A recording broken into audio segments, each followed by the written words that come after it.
Hi, welcome to this Photoshop tutorial. In this tutorial, we're going to show you, or I'm going to show you how to create animation. Now, I've got quite a lot to go through. I'm going to show you timeline animation, frame animation, and I'm also going to show you how to animate 3D if I've got time.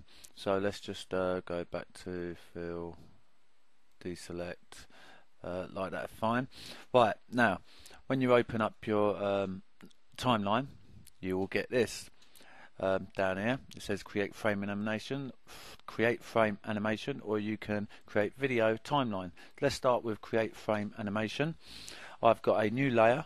It's a blank layer set for this red square on it, which we're going to animate. So we'll click on create frame animation, and down on the timeline we get one little box, and that is classed as our first frame where our red box is there. So we need to create another frame to make some animation. So there's a button down here which is create new frame, something like that it's called. My colour's just changed. So we click on that, get a move tool and move this down to the other corner, and now we've got an animation. So if I play it, you can see it plays. Now once you've done this, there's some options you can do to them frames.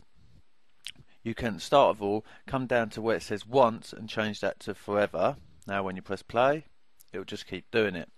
But we want to see it actually move. We don't want to see it jump from one area to the other. So to do that, we need to add some tweens. So we're going to first of all click on them both. Click on this icon here,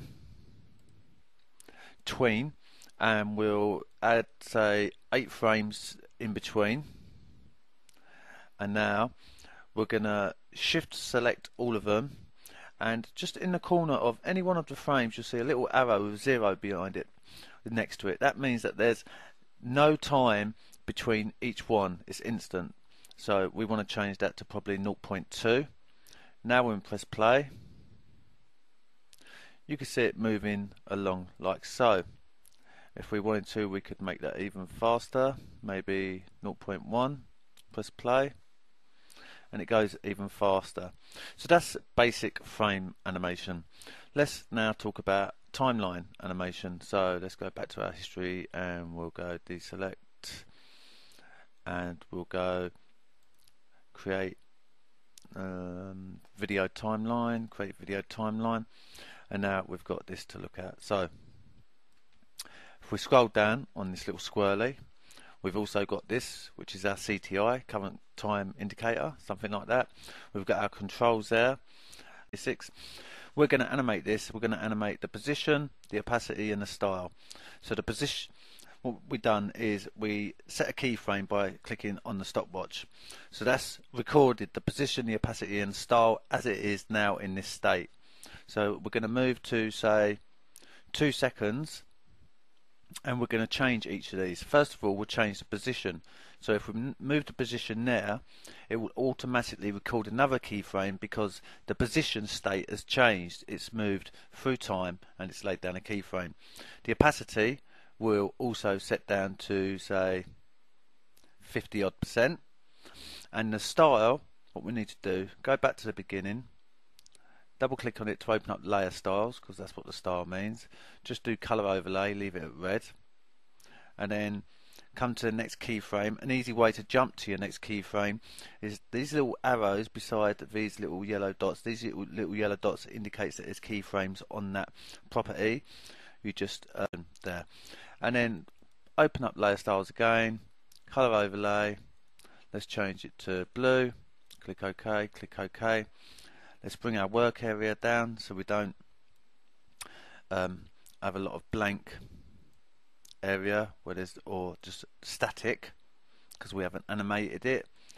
The animation exists between the keyframes, not beyond the keyframes. And now when we press play, you'll see that it's moving, it's changing position, it's changing opacity, and it's changing style. So that's a basic animation for them. So let's move on to another document. I've got this 3D cube open here, and we've got all these properties. Now let me move this up because there's quite a few more properties. We've got our normal position, opacity, and style. And then we've got all these 3D options.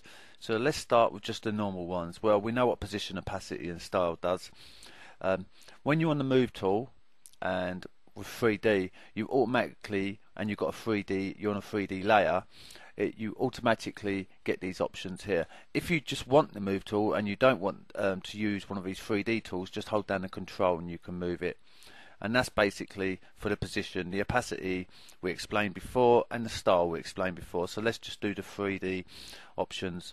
I'm going to start with the 3D camera. I probably won't be able to go through them all because of time, but I'll do some of the more useful ones. A cross section, that's quite good. So we'll set a keyframe.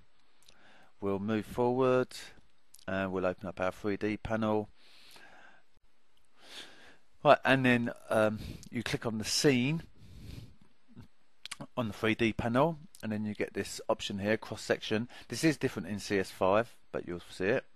So once you've clicked on that, you get these options, and basically what it does is it gives you a plane. So if we move the plane opacity up, and let's change the direction to maybe the Z-axis, and then you offset it. So as you can see, this dark plane here, so I'll change the opacity so you can see what it is there.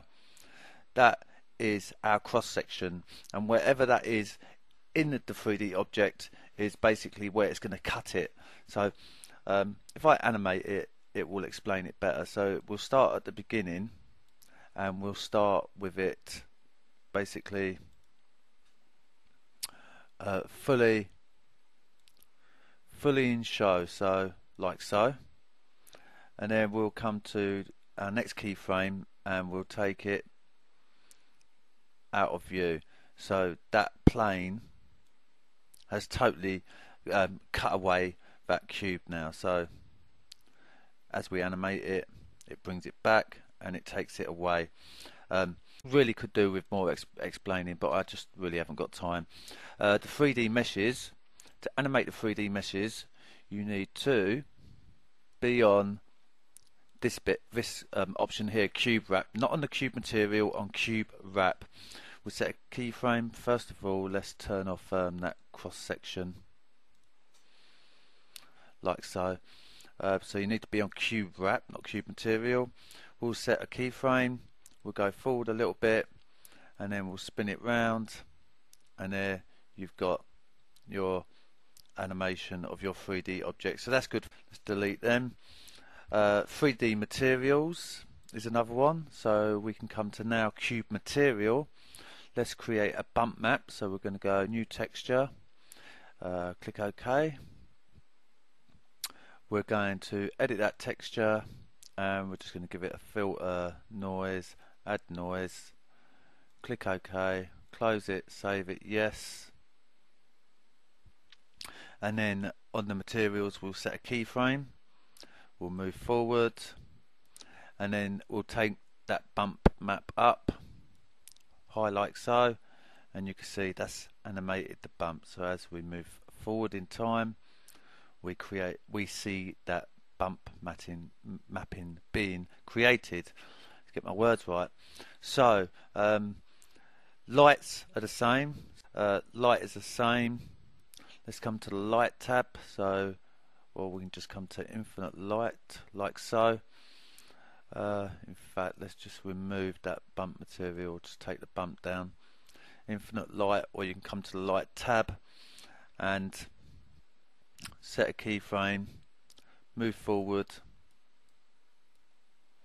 and change the direction of that light, and you can see that's animated as well.